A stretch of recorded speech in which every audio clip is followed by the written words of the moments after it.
Selamat pagi, kita kembali berjumpa lagi untuk melanjutkan obrolan kita ya tentang pengejaran dan usaha menangkap pengetahuan akan kebenaran yang memang milik kita, sudah Allah berikan lewat karya salib Kristus. Dan sebagaimana saya tekankan berulang-ulang kali, kalau kita mau mencermati dengan kacamata kebenaran firman di dalam Alkitab, lalu mengakui secara jujur, gereja-gereja akhir zaman yang selalu saya ungkapkan dengan gereja dalam tanda kutip justru menjadi penghalang setiap orang Kristen masuk ke dalam akses yang sudah Allah bukakan lewat karya salib Kristus ini. Bahkan dengan program-program manusiawi yang wow dan wah, dengan segala gimmick mainan yang dipasang pada gereja-gereja modern saat ini, semua dilakukan menjadi usaha untuk mengalihkan perhatian jemaat dari mengejar pengetahuan akan kebenaran ini, yang sekali lagi aksesnya sudah dibukakan oleh Allah lewat karya salib Kristus, kepada hal-hal lain yang sebenarnya tidak esensial gitu kan. Lalu mereka dibentuk menjadi Kristen superficial gitu, cuman Kristen permukaan yang menjadikan hal-hal duniawi yang bisa dinikmati saat ini oleh nafsu kedagingan menjadi hal utama yang dikejar.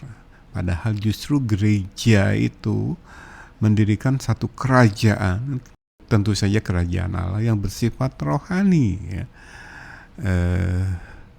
Visinya adalah visi kekekalan untuk kehidupan kita nanti setelah kehidupan kita di dunia ini berakhir ya.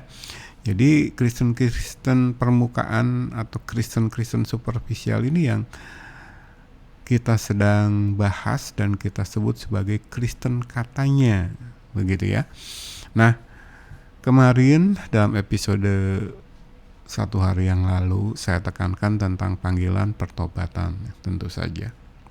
Jadi kalau kami sebagai pemberita firman, pengajar firman, terus menyuarakan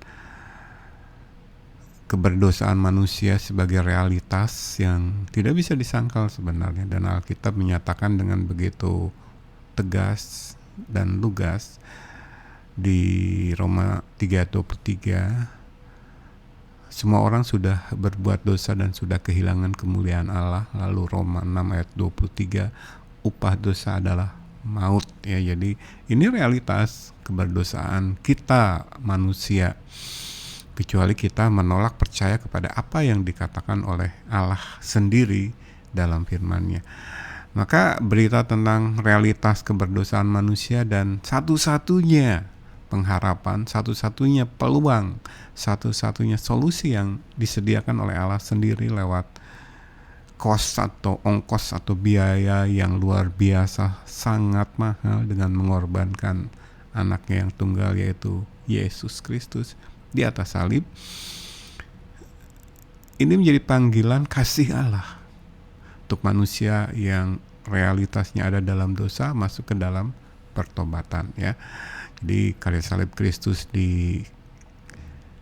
dilakukan lebih dari 2000 tahun yang lalu, itulah solusi bagi keberdosaan kita. Dan di awal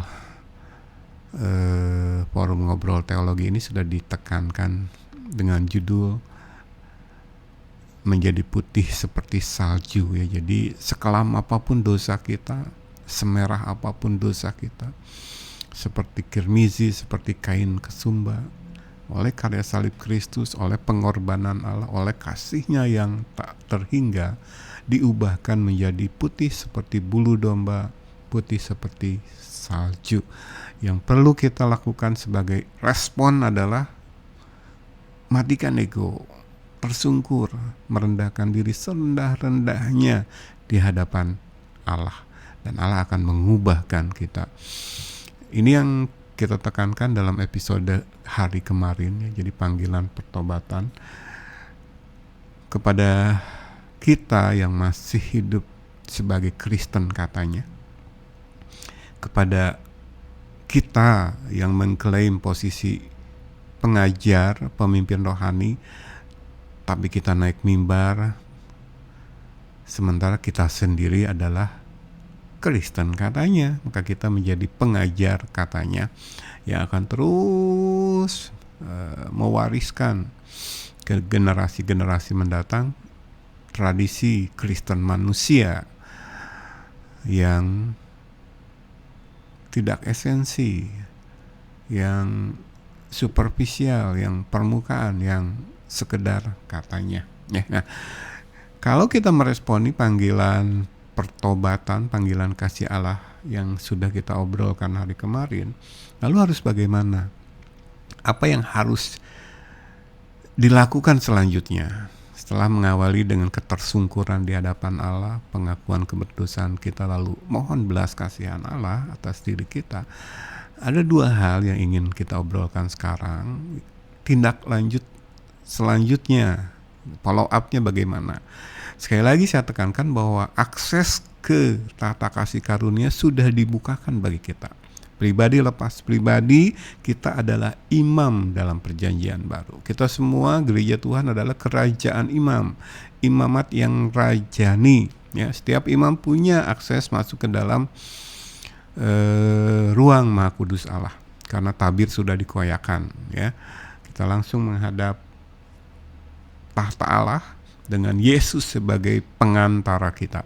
Ya, jadi ini bisa kita lakukan ya kalau kita sudah tersungkur, mengakui dosa kita, mohon ampun, mohon belas kasihan, lalu Allah mengubahkan kita menjadi manusia baru, ciptaan baru lewat kelahiran kembali, maka kita punya akses langsung ke tahta kasih karunia. Apa yang akan kita lakukan? Kita akan lihat dalam dua aspek. Satu dari sisi pengajar, katakanlah dulu kita termasuk pengajar sesat, salah, pengajar katanya, sekarang ingin berubah total menjadi pengajar kebenaran, menjadi pemberita Injil yang benar, Injil Kristus. Apa yang harus kita lakukan? Itu aspek pertama. Lalu aspek yang kedua, dari sisi jemaat, apa yang harus kita lakukan jika sekarang kita menyadari bahwa di gereja lokal tempat kita berjemaat, nah mungkin kita sudah jalani berapa tahun, bahkan berapa puluh tahun, ternyata kita dipelihara dalam kebodohan secara rohani ya, hanya menjadi Kristen katanya, di mana kita bergantung kepada apa yang dikatakan oleh gembala kita, pendeta-pendeta kita, atau siapapun yang naik mimbar di gereja kita, tanpa diajak kepada satu pengajaran firman yang sehat dan sistematis, di mana kita diperlengkapi, kita dibekali dengan kemampuan menguji segala sesuatu untuk memastikan iman Kristen yang kita jalani adalah iman Kristen yang benar ya. Nah, kita bahas dulu aspek yang pertama ya, dari sisi pengajar. Jadi seharusnya seorang pengajar firman itu seperti apa? Nah, kita akan mulai dari teks Alkitab dalam surat Timotius yang kedua ya, 2 Timotius pasal yang kedua ayat 14 sampai ayat yang ke-18 ya. Kita akan buka kitab kita sama-sama. 2 Timotius 2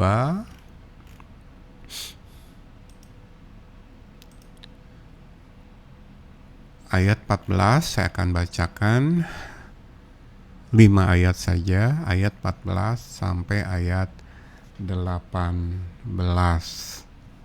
Di sini judul perikopnya di Alkitab saya di layar, A Worker Approved by God, seorang pekerja. Tentu saja ini merujuk kepada para pelayan-pelayan pekerjaan Tuhan ya, hamba-hamba Tuhan, gembala-gembala, pendeta-pendeta, pemberita firman, pengajar firman, PS yang sekarang begitu banyak bermunculan di YouTube ya. Jadi a worker, seorang pekerja, approved, yang diperkenan, yang disetujui, yang memang pilih dan ditunjuk oleh Allah ya.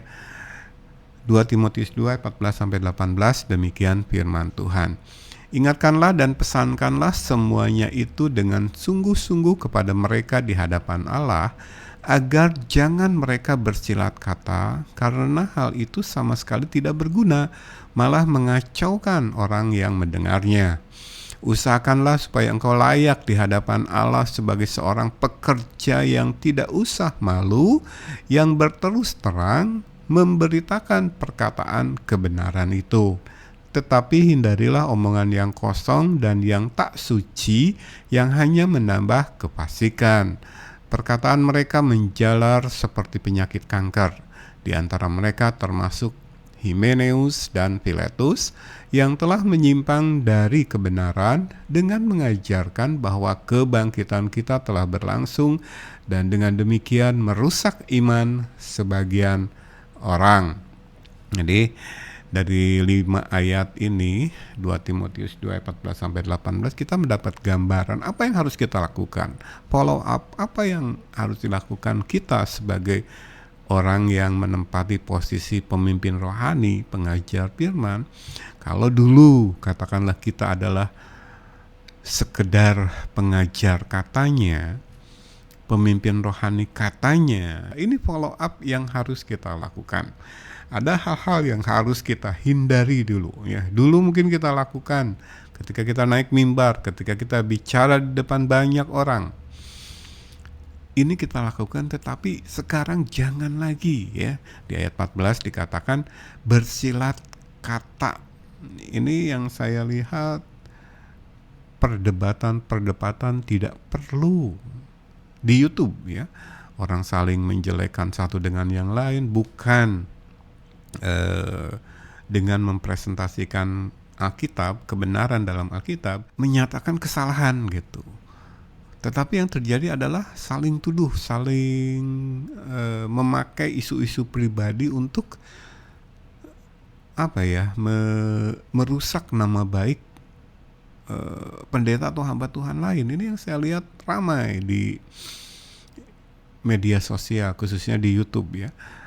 Ada orang yang begitu semangat membela katakanlah satu ajaran, tetapi sebenarnya yang dia bela bukan ajaran yang benar, karena sekali lagi ajaran dari Allah tidak perlu pembelaan manusia ya. Begitu maha kuasa dan berdaulat mutlaknya Allah, sehingga firman-Nya tidak perlu pembelaan manusia. Yang perlu kita lakukan adalah menyatakan kebenaran apa adanya. Jadi orang ini begitu bernafsu seolah-olah membela firman Tuhan, tetapi kita melihat bahwa motivasi sebenarnya adalah membela gereja lokalnya, membela pemimpin gereja lokalnya dengan ajaran-ajarannya yang sebenarnya menyimpang. Nah, perdebatan seperti ini dikatakan di ayat 14 sebagai bersilat kata dan tidak berguna sama sekali. Jadi jangan berharap perdebatan silat kata seperti ini akan membawa manusia kepada pertobatan, kepada posisi tersungkur di hadapan Allah.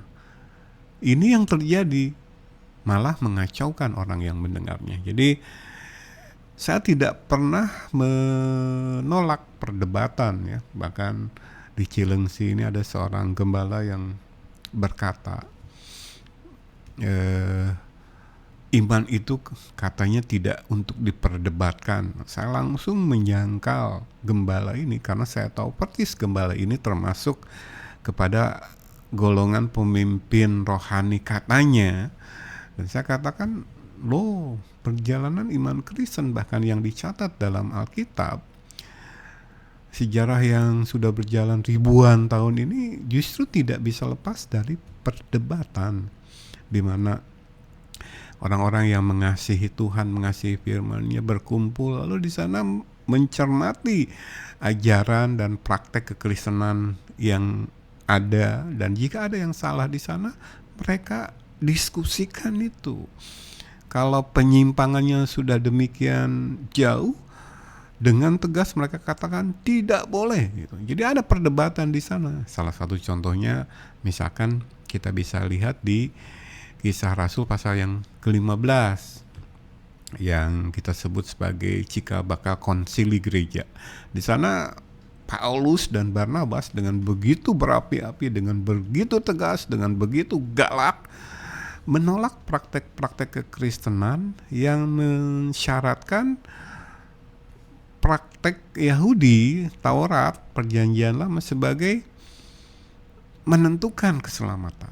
Padahal mereka dengan giat mengajarkan bahwa keselamatan itu sekedar anugerah Allah, semata-mata pemberian Allah, tidak perlu bantuan kerja manusia. Tapi ada kelompok orang Yahudi di gereja mula-mula yang terus mengajarkan bahwa bagi orang non-Yahudi untuk masuk ke dalam iman Kristen harus melakukan sunat, harus melakukan tradisi-tradisi Yahudi dan sebagainya. Jadi ada perdebatan di sana, tetapi bukan jenis perdebatan yang diperingatkan di 2 Timotius 2 ayat 14 yang bersilat kata ini.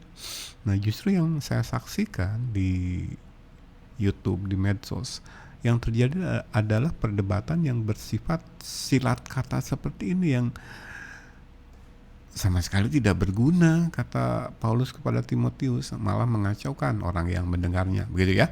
Ini yang harus dihindari.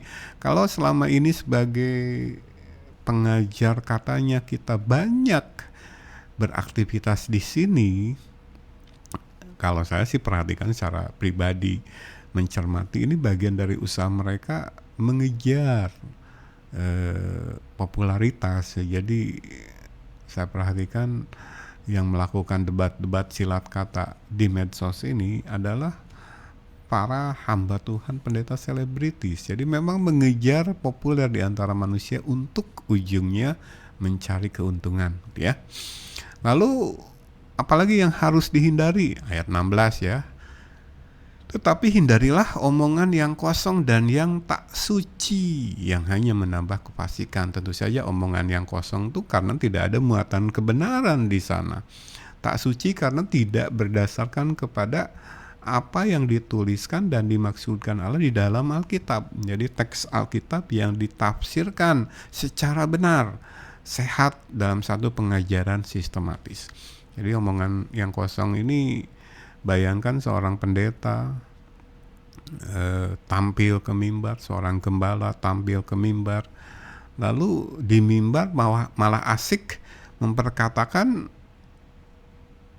yang bukan berasal dari Alkitab, kesaksian, ilustrasi, lalu kisah-kisah motivasional yang dia kutip dari buku ini, buku itu, berita ini, berita itu, kisah hidup manusia ini, manusia itu, yang biasanya kisah hidup manusia-manusia berhasil ya, secara lahiriah.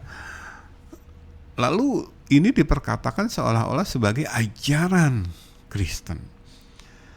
Ini diberitakan kisah-kisah motivasional ini seolah-olah menjadi model untuk diikuti jemaat orang-orang Kristen ini sebagai gaya hidup. Padahal kenapa tidak memberitakan kisah hidup Kristus misalkan, yang sepanjang hidupnya di dunia penuh dengan penyangkalan diri dan pada akhirnya dia memikul salib dan digantung di atas salib. Mengapa tidak memberitakan kisah hidup Kristus? Kan Injil itu sebenarnya memberitakan kisah hidup Kristus ya.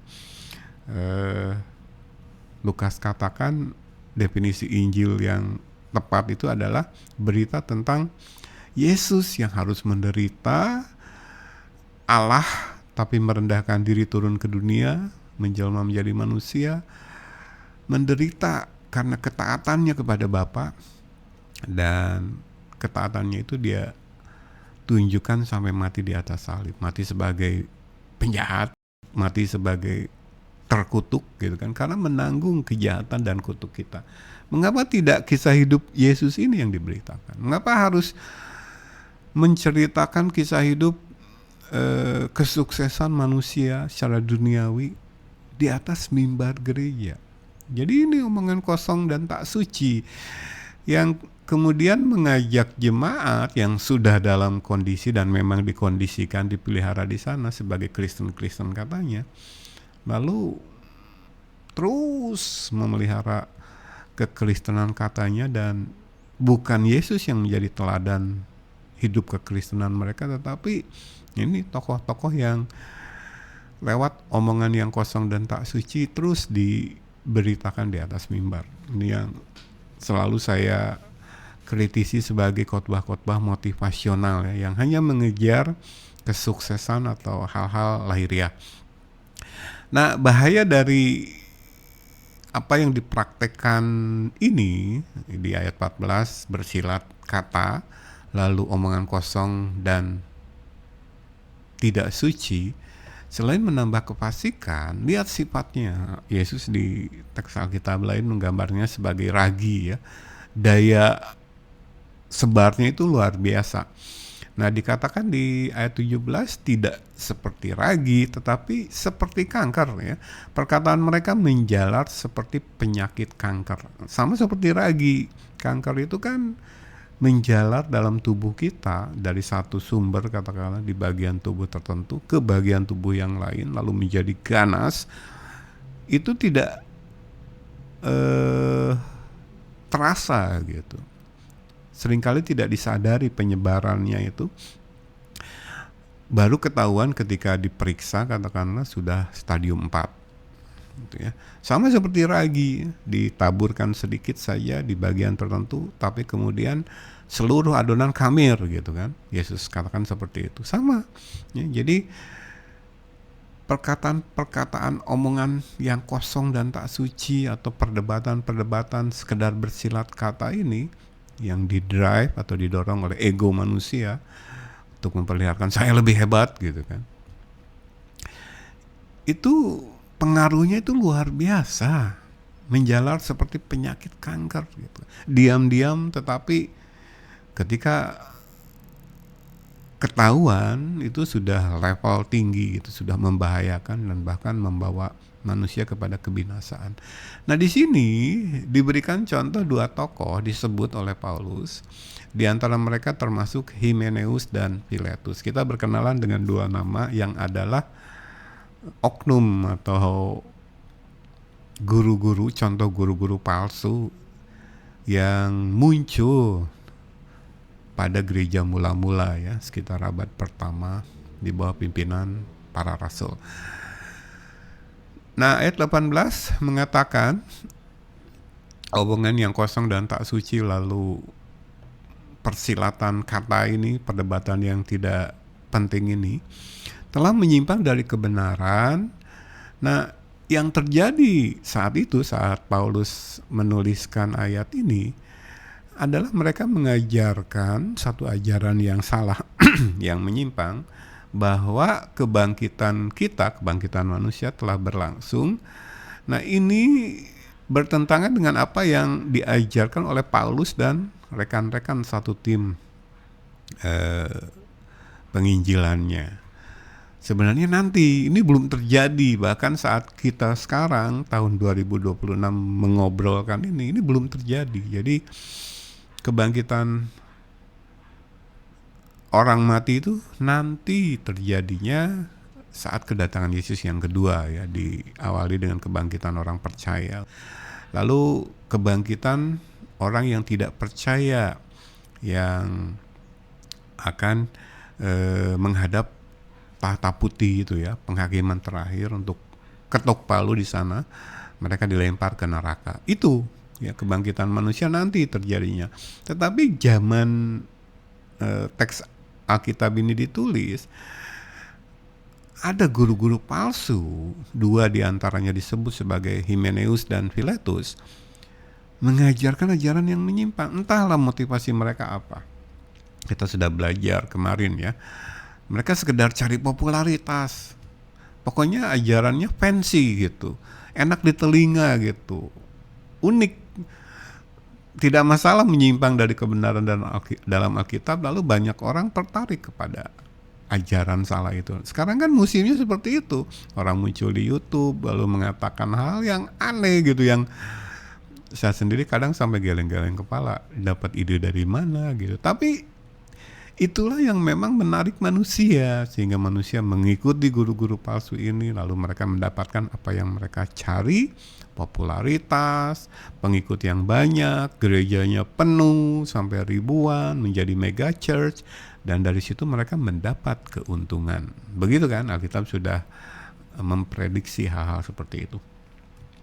Nah, memang ajaran yang menyimpang itu seperti satu kisah yang mengejutkan gitu. Tetapi selain mengejutkan, menarik hati sehingga banyak orang tertarik masuk ke dalamnya.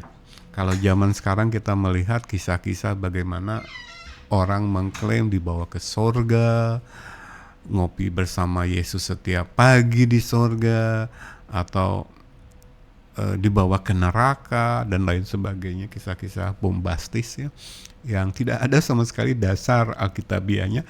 Tetapi toh banyak orang yang mengklaim Kristen mengikuti kisah-kisah seperti ini, mengikuti orang-orang yang menyebarkan kisah-kisah seperti ini. Dibuat menjadi buku, bukunya menjadi bestseller, lalu itu menjadi pedoman menjalani hidup kekristenan. Ini ya, kita melihat ini sedang digenapi.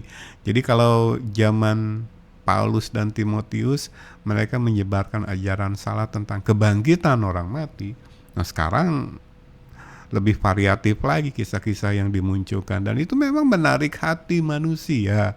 Ini yang saya katakan gimmick ya, mengalihkan orang-orang Kristen katanya kepada hal-hal yang menarik hati mereka yang sebenarnya bukan kebenaran firman.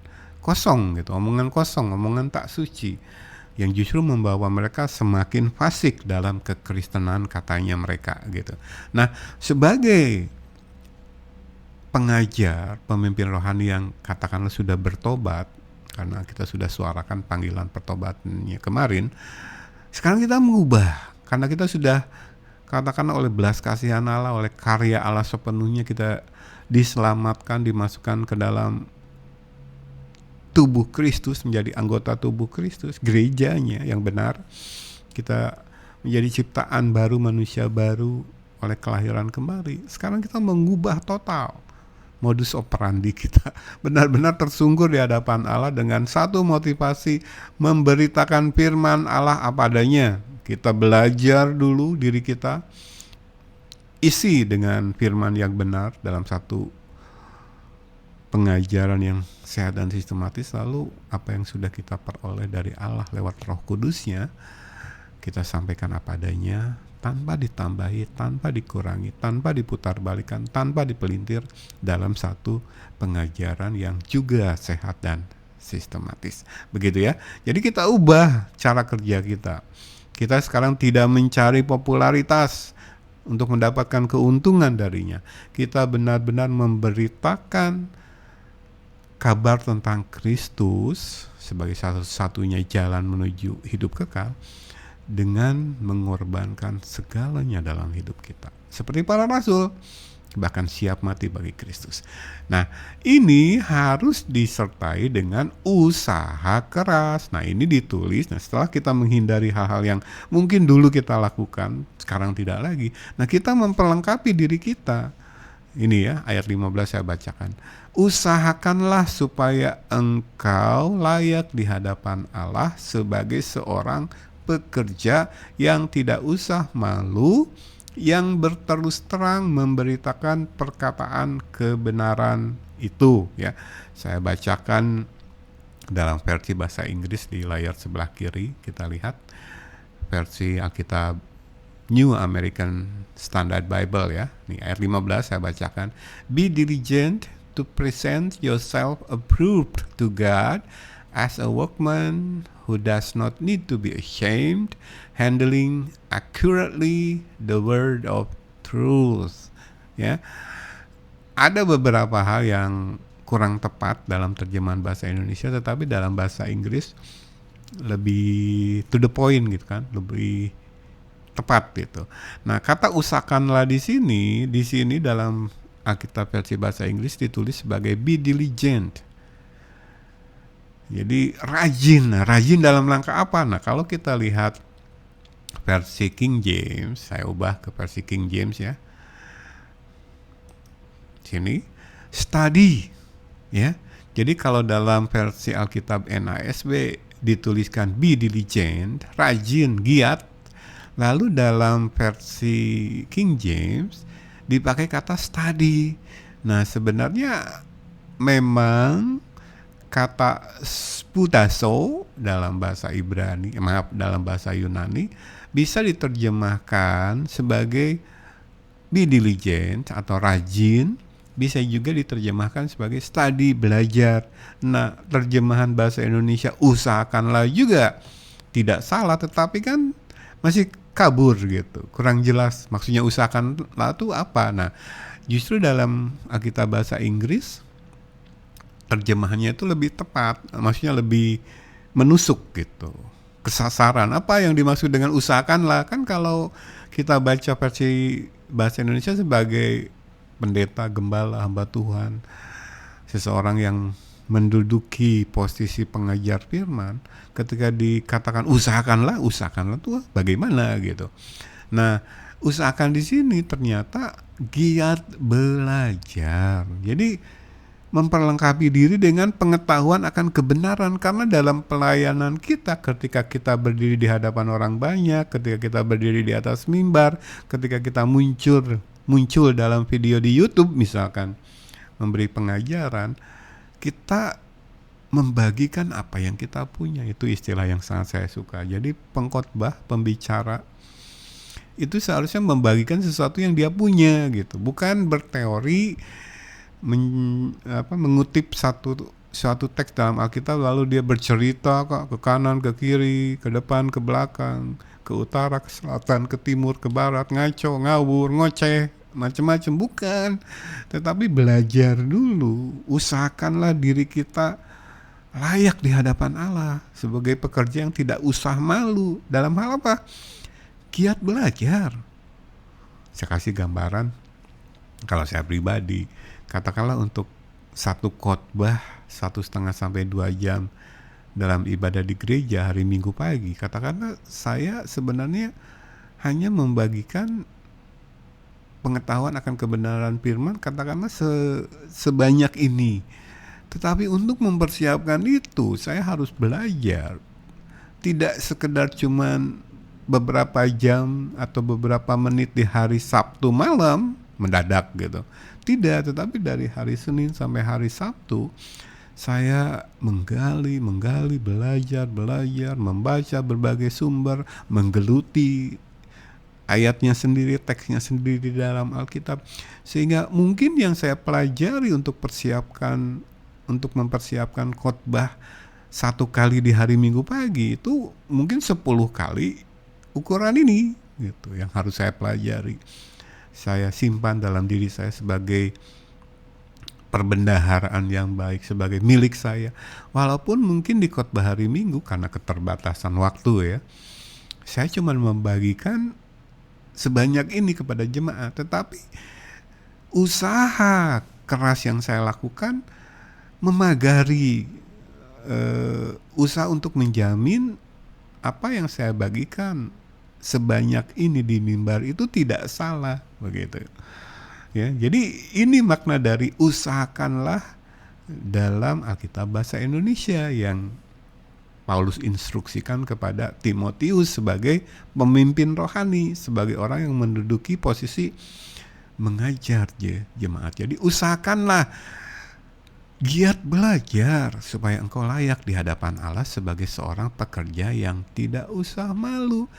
Nah, ketika dia berdiri di mimbar berhadapan dengan banyak orang jemaat untuk memberitakan firman, ini yang dia lakukan kalau dia sudah melakukan usaha yang keras dengan giat belajar yang berterus terang memberitakan perkataan kebenaran itu. Jadi kalau sudah menjadi milik pribadi si pengkhotbah, si pengajar, dia tinggal share, membagikan apa yang dia punya.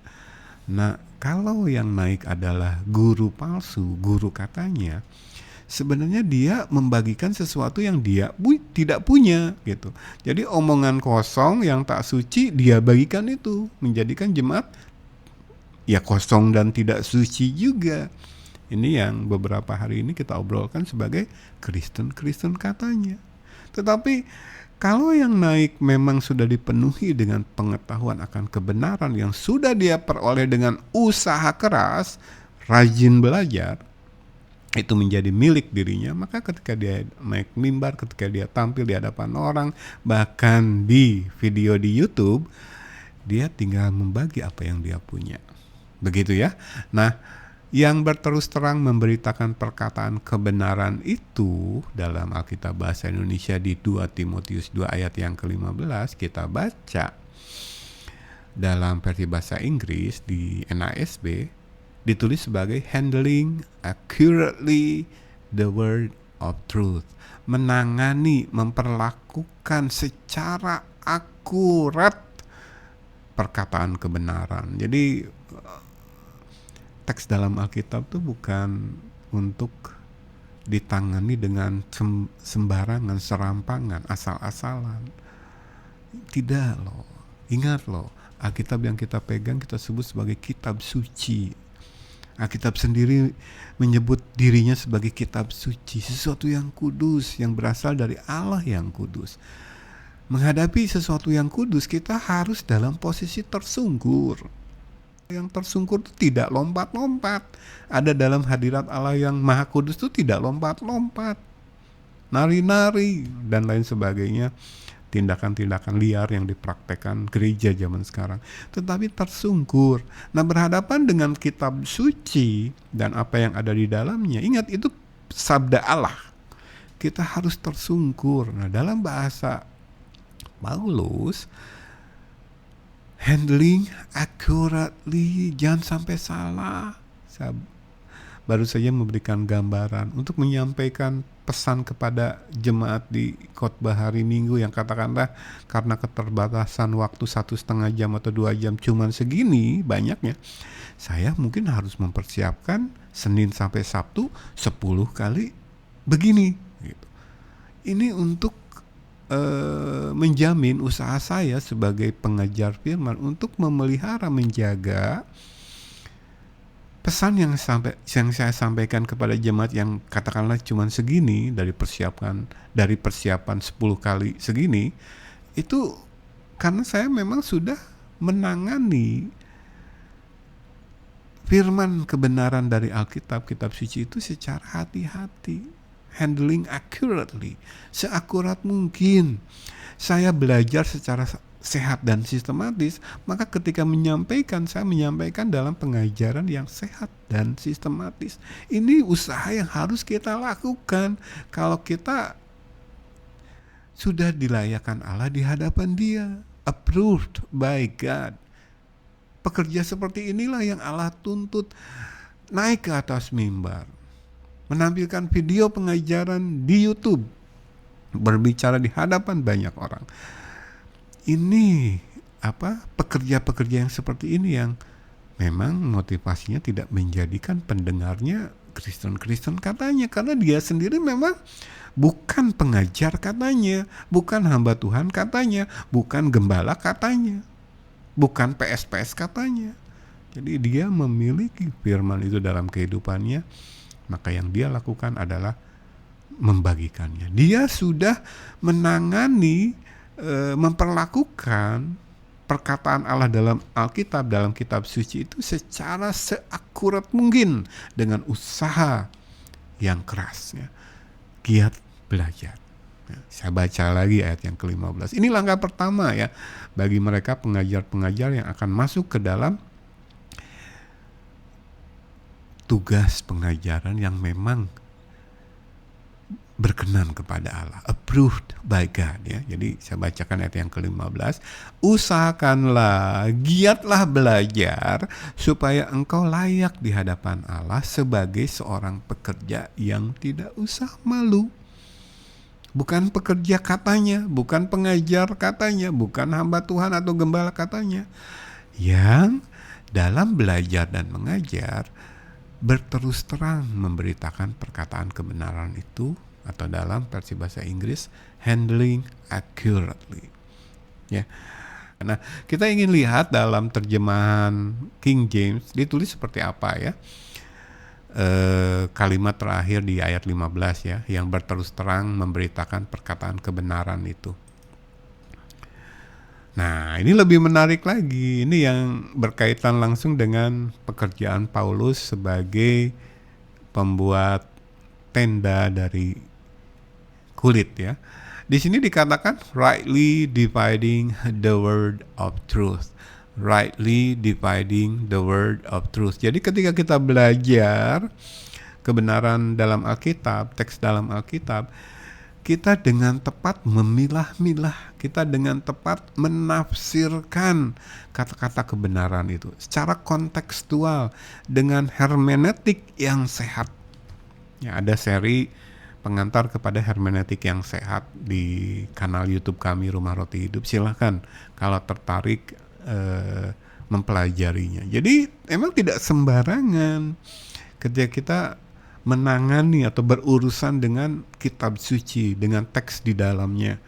Nah, Allah sendiri lewat Rasul Petrus sudah memperingatkan dalam 2 Petrus 1 ayat 20 dan 21. Jadi nubuatan atau firman atau teks dalam kitab suci ini tidak untuk ditafsirkan menurut kehendak manusia, kehendak masing-masing. Jadi harus kontekstual, ada aturan-aturan, ada prinsip-prinsip yang harus kita pegang lalu kita praktekkan ketika kita menafsirkan isi Alkitab ini. Tidak mengutip satu ayat lalu dicocok-cocokkan dengan pengalaman hidup kita.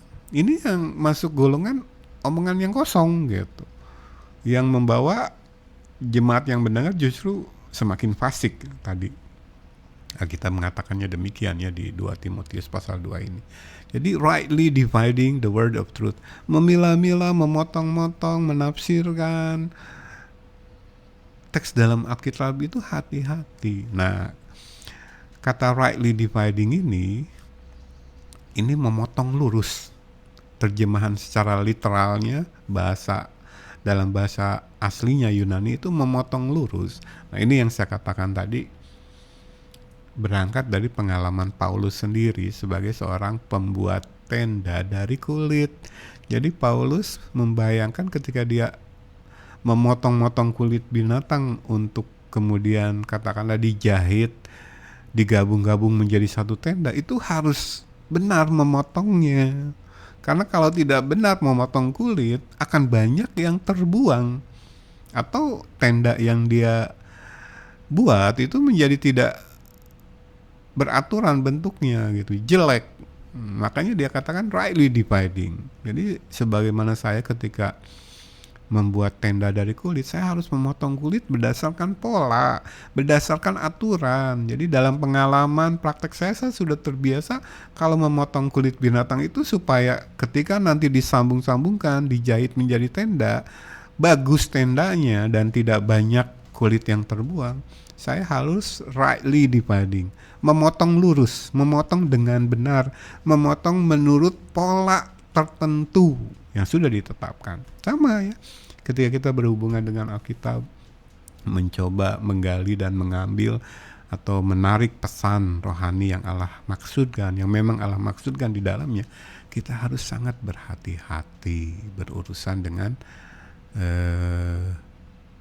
firman dalam kitab suci ya. Jadi rightly dividing the word of truth ini ya maknanya tidak jauh berbeda atau bisa kita katakan selaras dengan apa yang dituliskan dalam Alkitab bahasa Inggris versi NASB, handling accurately the word of truth. Jadi ini yang dimaksudkan sebenarnya dengan berterus terang memberitakan perkataan kebenaran. Jadi ini katakanlah langkah pertama untuk mereka yang beralih, bertobat dari yang tadinya pemimpin-pemimpin rohani, pengajar-pengajar katanya, menjadi pekerja yang layak di hadapan Allah, yang tidak usah malu, yang berterus terang memberitakan perkataan kebenaran itu ya. Jadi ini tahap pertama atau aspek pertama dari sisi pengajar ketika meresponi panggilan pertobatan yang kami suarakan kemarin. Dia memulai dari poin ini. Mulailah memperkaya, memperlengkapi diri dengan kebenaran firman itu sendiri. Belajar, usaha yang giat, menangani, berurusan dengan firman dalam Alkitab itu serius gitu. Kita berhadapan dengan sesuatu yang kudus. Bahkan sering saya katakan ketika kita berhadapan dengan teks dalam Alkitab, kitab suci kita ini, kita sama dengan berhadapan dengan Allah sendiri. Salah menafsirkan teks dalam Alkitab, berarti kita salah memahami sabda Allah. Dan hasilnya yang akan kita perkatakan adalah omongan kosong dan tidak suci yang justru menambah kefasikan. Fasik itu jauh dari kebenaran. Itu kata fasik artinya. Jadi bukan membawa jemaat yang kita pimpin atau dalam konteks komunitas terkecil keluarga, bukannya membawa anggota keluarga semakin dekat kepada Allah lewat firman-Nya, tapi justru semakin fasik, semakin menjauhkan mereka dari firman yang benar, semakin menjauhkan juga mereka dari pribadi Allah. Lalu hobinya di medsos katakanlah bersilat kata, memperdebatkan sesuatu yang tidak penting. Ada banyak fakta yang saya perhatikan pendeta-pendeta di YouTube yang membahas hal yang tidak penting. Ada seorang yang bahkan kalau kita lihat titel akademisnya sudah doktor, profesor doktor, tapi lebih sibuk membahas agama orang lain daripada kekristenan. Ya mungkin dia dulunya berasal dari agama itu, lalu dia katakanlah masuk ke dalam kekristenan. Tetapi seharusnya kalau dia sudah masuk ke dalam iman Kristen yang benar, apalagi kemudian mengklaim posisi pengajar dengan titel akademis yang begitu mentereng, wah, saya tidak ada apa-apanya lah dibandingkan dia. Tetapi di YouTube lebih banyak membahas hal-hal tentang imannya yang dulu. Nah, saya mempertanyakan apakah beliau ini sudah benar-benar pindah ke dalam kekristenan. Nah, ini perkataan-perkataan yang memang menarik bagi banyak orang ya. Ya, mungkin dia mudah-mudahan dugaan saya salah, dijauhkan Tuhan. Takutnya dia melakukan itu yaitu supaya dilihat orang, lalu mengejar popularitas yang pada akhirnya menarik keuntungan dari itu, dijauhkan dari kita ya. Jadi katakanlah ini langkah pertama ya dari aspek pemimpin rohani atau mereka yang menduduki posisi sebagai pengajar. Mulailah dari pertobatan, lalu 2 Timotius 2 ayat 15 ini intinya. Usahakanlah supaya engkau layak di hadapan Allah sebagai seorang pekerja yang tidak usah malu, yang berterus terang memberitakan perkataan kebenaran itu. Giat belajar, persiapkan diri, perlengkapi diri, perkaya diri, jadikan firman kebenaran itu milik pribadi untuk kemudian berterus terang memberitakan perkataan kebenaran itu. Jadi tinggal di-share saja. Kalau kita sudah menangani atau berurusan dengan teks dalam Alkitab secara serius, sebagaimana berhadapan dengan Allah yang Maha Kudus, maka ketika kita naik mimbar, ketika kita berbicara di hadapan banyak orang, tidak akan terpikirkan sama sekali, saya katakan, tidak akan terpikirkan sama sekali untuk memperkatakan kisah-kisah katanya, perkataan-perkataan katanya. Tapi kita memang membagikan sesuatu yang kita miliki yang adalah berasal dari Tuhan itu sendiri ya. Jadi ini langkah pertama, pemimpin-pemimpin rohani yang seperti inilah yang approved by God, berkenan di hadapan Allah, layak di hadapan Allah, dan Allah senang. Nah, untuk menuju kepada approved by God, pekerja yang layak di hadapan Allah, ada hal yang harus kita korbankan ya. Kita harus sangkal diri, pikul salib, sebagaimana yang diteladankan oleh Yesus sendiri, kemudian diteladankan oleh rasul-rasulnya, termasuk Paulus yang bahkan sampai rela menyerahkan, mengorbankan nyawanya demi menjadi pekerja yang layak di hadapan Allah. Bukan justru mencari popularitas demi menarik keuntungan duniawi darinya ya. Jadi sangat bertentangan, sangat diametrikal pekerja rohani, pekerja-pekerja pelayanan atau pekerjaan Allah, pemimpin-pemimpin rohani yang digambarkan oleh Alkitab dengan realitas yang kita lihat banyak terjadi di sekitar kita. Nah, mudah-mudahan ini memberikan jalan untuk mereka yang sekali lagi meresponi panggilan pertobatan lalu ingin memulai dari nol bersama dengan Tuhan. Ini langkah pertama yang harus dilakukan ya. Jadi hindari yang dulu dipraktekkan, dihindari ya, silat kata, omongan yang kosong, yang tak suci, lalu mulai mengusahakan supaya kita layak di hadapan Allah. Saya sudah terangkan artinya. Nah, kita akan lanjutkan besok dengan langkah kedua dari aspek pelayan ya, dari aspek pemimpin rohani atau pengajar firman. Baru setelah itu kita akan bahas dari aspek jemaat ya. Selamat pagi, Tuhan Yesus memberkati.